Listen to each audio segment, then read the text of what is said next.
Well, howdy do, everyone. Welcome back to the Spooky Soup Podcast. I'm Jesse. And I'm Tessa. Okay, so I still jealous about last week and how you went to Goatman's Bridge. Hey, man, it's just a quick 2.5 hour flight down to Denton, Texas, and you're there. Fair enough. So today, I have the historical story. You have the Reddit stories? I do, yes. Awesome. Okay. Before we begin, just want to let everyone know that if there are images associated with any of our stories, we will post those on our Instagram. You can check those out there, and also our TikTok. If you would like to send in a story to us and you would like us to read it on the podcast, you can email it to us at spookysouppodcast801@gmail.com or DM it to us on our Instagram. Please do it. Do it. Just do it. Or I'll beat you up.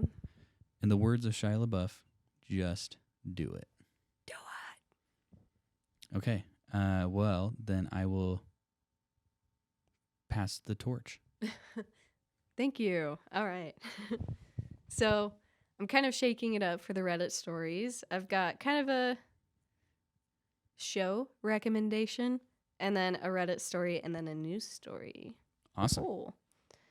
All right. So have you watched the Murdaugh Murders on Netflix yet? Not yet. It's on my to-watch list. It's so good. I watched it while I was sick because I had nothing better to do. Mm-hmm. And it's only 3 episodes. And after it ended, I was like, wait, what? And I rewatched it. Like confused you, or you were just so sick you were confusing yourself? No, it was just so insane. I didn't know how to process it, so I just rewatched it. Okay, right on. But I highly recommend it, especially considering, and this shouldn't be giving anything away because it's public knowledge at this point, but the dad's in prison awaiting trial. Right. So it's pretty wild that this is all going on. Like, I find it's easy to distance myself from a lot of true crime stories, just like subconsciously. But then when it's happening in real time and they're showing like recorded phone conversations between the dad and his son, and the dad's like, wait, is Netflix making something about me? It's pretty crazy because it's happening now. Yeah. That Netflix did make something about you. Yeah. And it made you look real bad. Yikes. Okay, well, are you going to spoil something? Or? No, I won't spoil it, but to give you an idea, it's about this family in South Carolina, and the Murdaughs, that's their name. They are a long lineage of lawyers in the county that they live in, and so they rule everything. They're like insanely rich, and basically they have their hands in the pockets of the law. So the police, I'm pretty sure, are paid by them. Mm-hmm. And that's kind of what the documentary insinuates, is that a lot of things went under the radar because the cops like kind of let things slide, and it just led to a lot of disasters. So I highly recommend you watch it, and everyone else who's listening watches it. Okay. I'll check it out next. It is on my to-watch list, so good to know. Yeah, do it. And it's only 3 episodes, so it's easy to get through. Awesome. All right, and then for our news story, you've probably heard about this because it's been ongoing in Utah for a little bit. But if you have the children's book called Are You With Me, you might want to rethink owning that book. And I obviously can't tell you what to do, so do whatever you want. But if you aren't aware, that seemingly precious, innocent children's book created to help kids cope with a loss has a very dark history. I've not heard of this book. Well, earlier this month, so in May 2023, Eric Richins of Camas, Utah, which is near Park City, was arrested for poisoning her husband to death with a lethal dose of fentanyl, which was 5 times the lethal dose. Okay, sorry. Yes, I do know what you're talking about now. No, you're all good. She murdered her husband, Eric Richins, last year, and a year, I believe, either to the day or the year after he died to the day, she wrote that children's book to help her family cope with the loss of their dad, without them knowing that she's the reason that they lost their dad. And she was hailed a hero for so long. And she was even on a lot of news stations talking about her loss in the book. She was very popular, to say the least. But now the story's changed. Evidence shows that she tried to poison him just a couple weeks prior to his murder. A CNN article reads, "In the 2022 Valentine's Day incident, Eric Richins became ill after eating a sandwich his wife had made him. After one bite, Eric broke into hives and couldn't breathe," the affidavit says. He used his son's EpiPen as well as Benadryl before passing out for several hours. Eric Richins reportedly called his business partner about the incident when he woke up. Prior to his death, Eric Richins had changed his personal life insurance policy to make sure his sister was the beneficiary without his wife's knowledge. He was looking into a divorce and wanted his kids to be taken care of. So, that being said, this all kind of lines up with a lot of familicides and spousal murders we've seen going on lately, where there's either money troubles, issues with the house, or a divorce. I mean, we had that family from southern Utah get killed. The father murdered everyone, probably because the wife wanted a divorce. We all know the story about Chris Watts. Their marriage was in trouble. So it's just interesting to see this pattern happening again and again and again. And so to round it up, she tried to poison him once already, tried to put his life insurance policy in her own name, and he was looking for a divorce. She then killed him with $900 worth of fentanyl, and she had the audacity to write a children's book for dealing with grief. Yeah, I hope she rots. Yeah. So yeah, she killed her husband, and then she tried to find a way to profit off of it. Off of it. She's probably like, "Dang, $900 worth of fentanyl got me in the hole. Like, I need some money." Oh my gosh. Yeah, what a horrible person. I hope she rots as well. Yeah. Rot. Alrighty, and then my last story comes to you from Reddit on r/backwoodscreepy, posted by It's Not a Jeep Thing, and it's titled, "Native American Gravesite and the Figure in the Woods." So I've been lurking here for a while and recently made a formal Reddit account again after a long absence, so I figure now is the time to tell my own story. My family has a hunting cabin in a national forest of Pennsylvania. My grandpa, who worked in a steel mill in Pittsburgh, bought the land in the 70s whenever the real estate agents used to go into the mills and post ads for huge plots of lands that the steelworkers would break up and all get their own plots for dirt cheap, then help each other build their camps. Allegedly, there was a gravesite found on the property that my grandpa bought. The details aren't exactly clear how this was discovered, but apparently some type of survey was done before the property was sold, and archaeologists from the University of Pittsburgh just uncovered a very old Native American grave. They excavated the grave, but the pit, by that point now just a depression in the ground, was still there. This was on my grandpa's property, about 200 yards from the cabin. Of course, I don't know that any of this is true, but the depression was, and as far as I know, is still there. And that was the story we were all told. Of course, when I was a kid, my cousins and I used to do very dumb and disrespectful things, like go to the site in the middle of the night and dare each other to lay down in the grave. I probably was about 10 years old when this happened in the early 90s.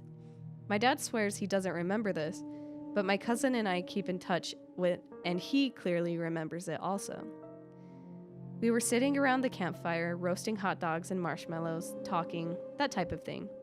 Obviously, there was no alcohol on my part as I was 10 years old, and my dad didn't drink either.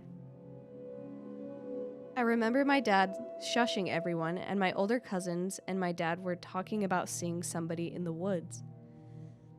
My dad is telling everybody to be quiet, and he shines a flashlight into the woods. We don't see anybody. We go back to our business, and one of my cousins shout that there he is again. By shielding the light from the fire, you can see a wispy, grayish human figure walking through the woods slowly, like prowling, like he's trying to not make any noise. He was walking from our left as if he came from behind the cabin and was crossing the wood line along our left and then across the front of the yard just along the trees, but probably 50 yards or so from us, taking a wide turn to avoid us. Nobody said a word. My dad and one of my cousins both shined flashlights several times, but he would disappear. You could only see him in the dark and after your eyes adjusted. At some point, he walked in the field of view where the fire was between us and him, and we never saw him again. The creepy part is the direction he was walking was toward the gravesite. We had never seen this before and never saw it again. I probably spent a week every summer at this camp until I was about 20. Family drama and weirdness after my grandpa died kind of ruined the camp for us, and I haven't been back. Needless to say, we didn't mess with the grave again after that. Yikes. Yowza. I would hope they wouldn't mess with it again. Yeah. As a kid, though, I could see them still being like, oh, I dare you to get in it. But yeah, that's fair. I probably would do the same, I guess. yeah. But that's terrifying. It's like that movie Lights Out, where when the lights are on, you can't see the figure, but then the lights turn off and you can see the girl like hiding in the shadow. And then she like runs up on you. Yeah. Yeah, that movie was terrifying. Yeah. And then I went back and watched it not too long ago, and I was like, man, this movie is not as scary as I remember. Just kidding, it was still terrifying. It's pretty creepy. It is very creepy. I was like, really? Yeah. It's one of the better PG-13 horror movies. I feel like the best scares are in the rated Rs, but considering it's PG-13, they do a pretty good job. I think so too. Yeah. Okay. Are you ready for my story? Yes, I am. Let's do it. So I titled this story, The Wrong Killer. Ooh, interesting. Okay. So this case sparked outrage throughout the UK for years. The story I'm about to tell you is one of the most unfortunate and wrongful convictions Europe has ever seen. So Timothy John Evans was born on November 20th, 1924 in Merthyr Tydfil, a town in South Wales, United Kingdom. He grew up in a troubled family environment and faced numerous challenges throughout his early life. Evans had a limited education and struggled academically. He had difficulty in school and did not receive much formal education. His upbringing was marked by poverty and instability, which likely contributed to his later troubles. During his childhood, Evans faced a significant health setback when he developed a persistent tubercular verruca on his right foot. The condition never fully healed, and this unfortunate circumstance further impeded his education, leading to his limited literacy skills as he entered adulthood. As a consequence of his disrupted schooling, Evans struggled with reading and writing. He had difficulty comprehending lengthy documents and often relied on others to read them to him. However, he did possess some capacity to read simpler materials such as comic books, newspaper, football reports, and basic texts found on his wages and receipts. Despite his challenges, he found some solace in these more accessible forms of reading material. As a young man, Evans found it challenging to maintain steady employment.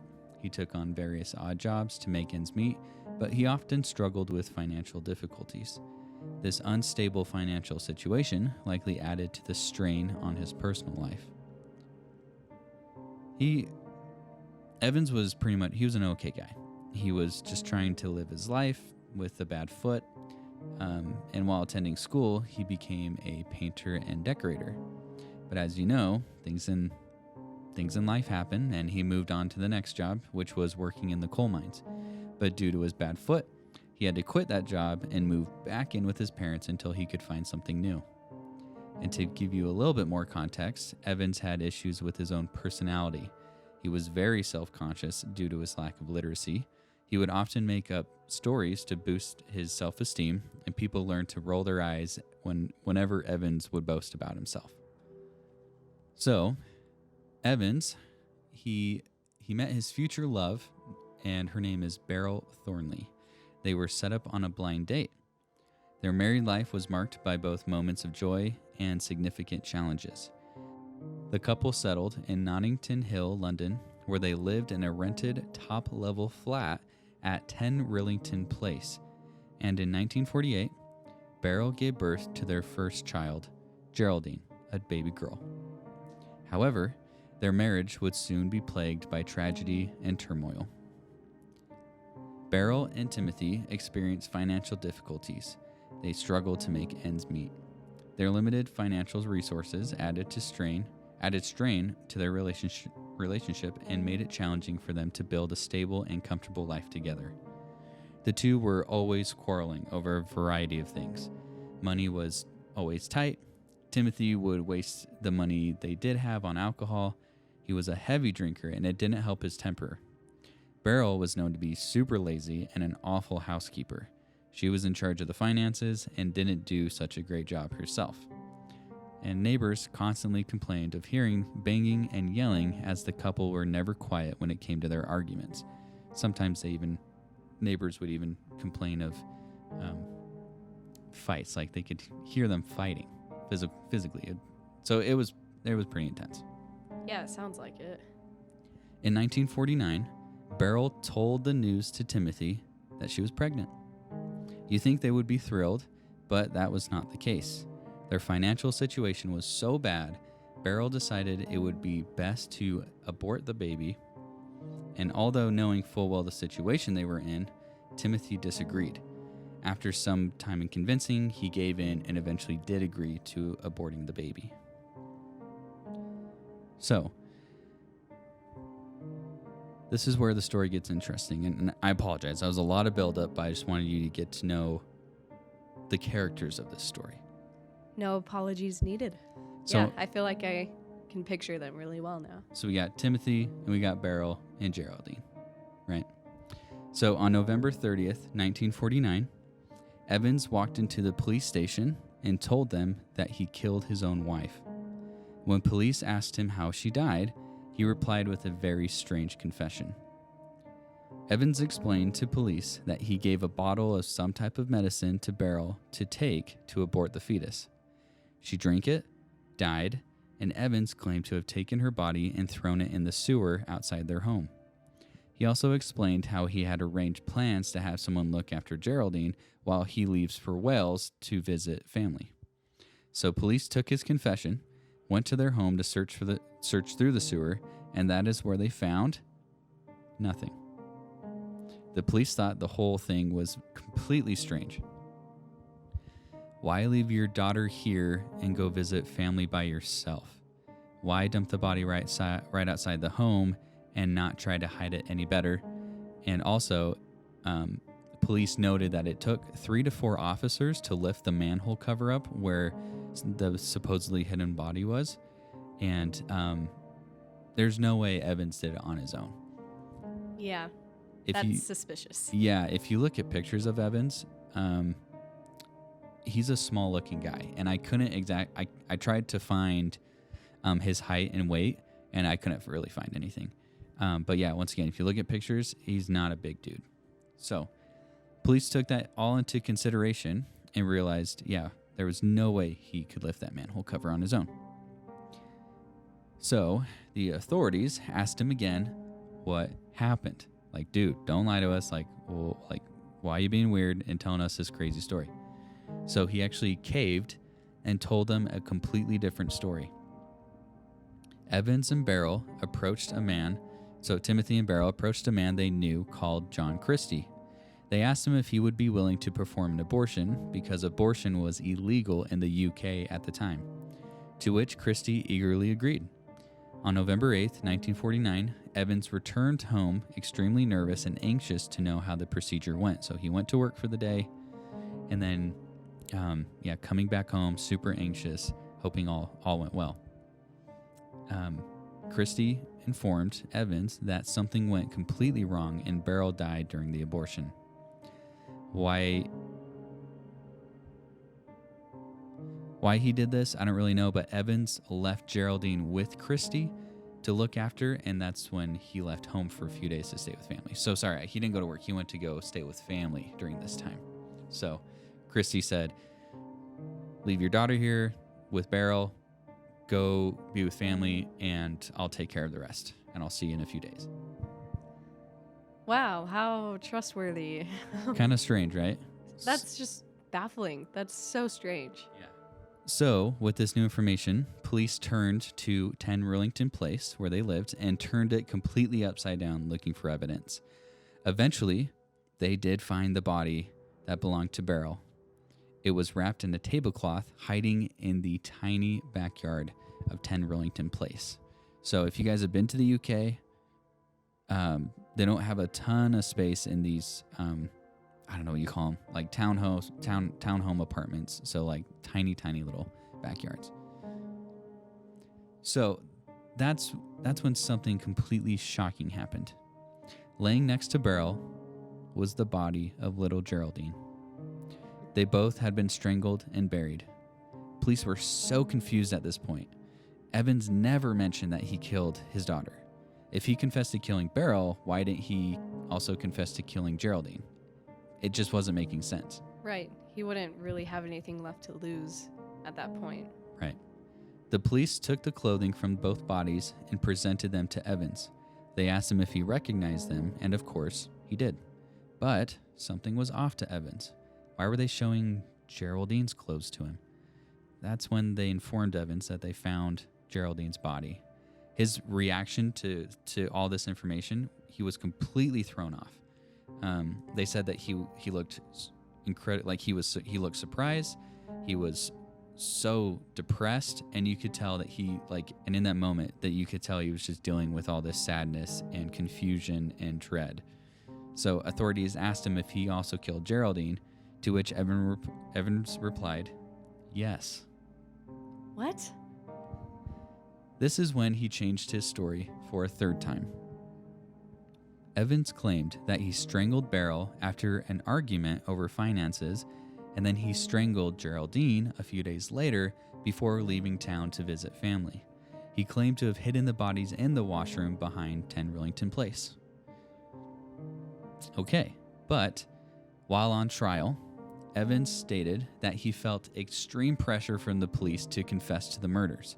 The authorities interrogated Evans over the course of long hours, late into the night and very early in the morning, and overall forced a confession out of him, even though it was not true.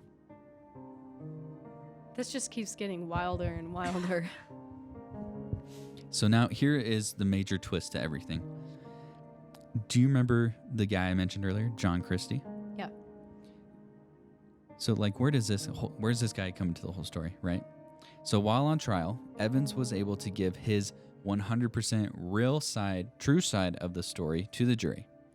He confessed that Christie was 100% responsible for the murders of both his wife and daughter. The allegation was essentially laughed at by everyone in the court. To give you a little background on Christie, he was the downstairs neighbor to the Evans, and he did have a criminal record, but was largely liked by the community. He told the jury that he was reformed and now a really good person. He was a constable with the police force, and that, of course, made everyone kind of believe that he was this good guy. Kind of with the police, who are we going to believe, this guy or Evans? So, obviously, Christie denied ever performing an abortion on Beryl, and even went as far to say that he never approached Evans, or Evans never approached him.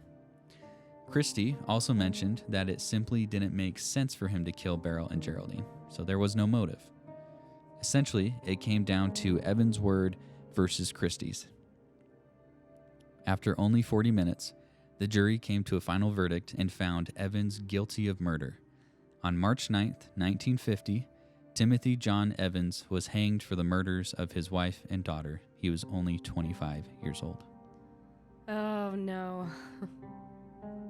One key bit of evidence that was not brought to court was that 2 workers worked on the wash house that Christie owned at the same time Evans was out of town visiting family. So remember, this is the wash house where they found the 2 bodies.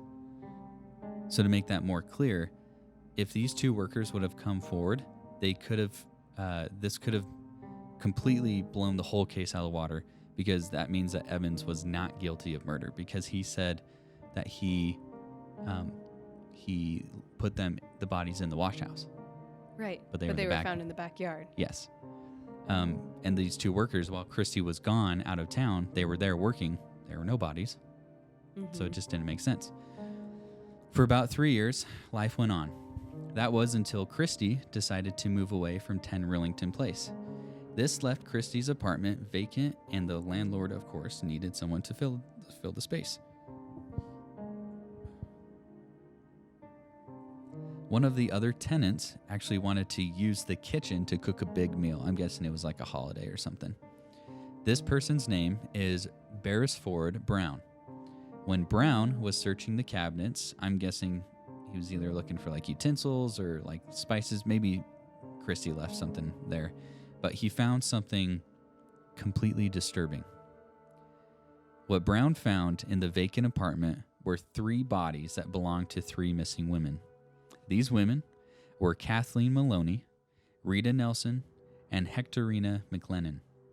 Brown quickly alerted police to his findings, and they rushed over to 10 Rillington Place. The scene gets even more gruesome from here. 3 more bodies were located, one of them being Christie's wife, Ethel. Also, side note, she, during the trial of Timothy John Evans, she was a part of that entire thing and said, like, no, my husband's a good man. He would never kill anyone. This never happened. Wow. Yeah. She was found in the front room of the apartment under the floorboards, and the other 2 bodies belonged to, one of them was a previous coworker of Christie's, and the other one was a nurse. On March 31st, 1953, John Christie was arrested for murder. 2 months later, on July 15th, he was hanged for these crimes. As the noose was being lowered around his neck, Christie, with his hands tied behind him, expressed discomfort by complaining about an itch on his nose. In response, the hangman said, "You won't have to worry about it much longer." That's the best response. He was hung by the same executioner that executed Evans 3 years earlier. Wow. Now, I know that's a lot to take in. You're probably thinking, man, I hope the Evans family received justice in some way. And they did. In 2003, Lord Brennan, QC, awarded payments to Evans' half-sister and full sister. He said the conviction and execution of Timothy Evans for the murder of his child was wrongful and a miscarriage of justice. There's no evidence to implicate Timothy Evans, and the murder of his wife was most probably murdered by Christie. So, Christie did murder Beryl and Geraldine. Yeah, considering his track record, I'd say it's pretty unlikely that 2 serial killers live in the same building. Yeah. And there's a photo of Timothy. It looks like he's leaving like a bus station, or maybe he's like leaving the police station or something, and there's like 2 detectives like escorting him out. And his face, you could just see he's terrified. Like, I'm guessing he just got the news about Geraldine or something, but I don't know. He doesn't look like a killer. And so, I mean, it just, his final confession was the right one, right? Where he was saying that Christie is the one who 100% did the killing. And anyways, so the question is asked, why did Evans confess in the first place? It simply is due to the guilt he felt about how he was a horrible husband and father. The miscarriage of justice in the Timothy Evans case led to significant changes in the British legal system. The case highlighted the need for improved investigative procedures, the importance of thorough examination of evidence, and the potential for wrongful convictions. The poor guy was so wrought with this guilt of just being, like I just said, a bad husband and a bad father. And he just felt so guilty that he confessed to these killings that he did not commit. Yeah. That's awful. But when it came down to the wire, he actually did confess what really happened. And they didn't even bother to investigate what he was saying happened. Exactly. That's so horrible. And yes, he did leave Geraldine with Christie, and that was a bad choice on his part. I still don't understand why he did that if he knew. Because Christie assured him she would be safe and not to worry, because he was... remember, he didn't want this abortion to happen in the first place, so he was just so torn with the idea of this like happening that John was like, hey, like, go relax, go be alone or go be with family. I'll take care of your daughter. All good. Like, dude, just go relax. I'll take care of everything. And so for him, that was kind of like, you know what? Thank you. You're right. I do need this. You know? That's a big oops. Yep. Yeah. In 1965, an inquiry of the British government concluded that Timothy Evans had been wrongfully convicted and executed. His case played a significant role in the abolition of the death penalty in the United Kingdom, which occurred in 1969 for most crimes and 1998 for all offenses. The Timothy John Evans case remains a tragic example of how an innocent man can be convicted and put to death due to a combination of factors, including coerced confessions, flawed investigative techniques, and inadequate legal representation. It serves as a reminder of the importance of safeguarding the rights of the accused and striving for justice in the criminal justice system. Wow, that story is heartbreaking, first of all. And so crazy, all the stuff that's come from it. Yeah, really sad. But as sad as it is, it did kind of help strengthen the investigation process. Yeah. Man, I love that executioner who was like, don't worry, it'll be over soon. Yeah. Yep. To the actual murderer. That was probably the last words he heard too. Good. Okay, so yeah, that's my story. Excellent. So good. Thank you. Do you have anything else for us today? That's it for me. Okay, guys, we'll scare you in the next one. Stay spooky. Bye.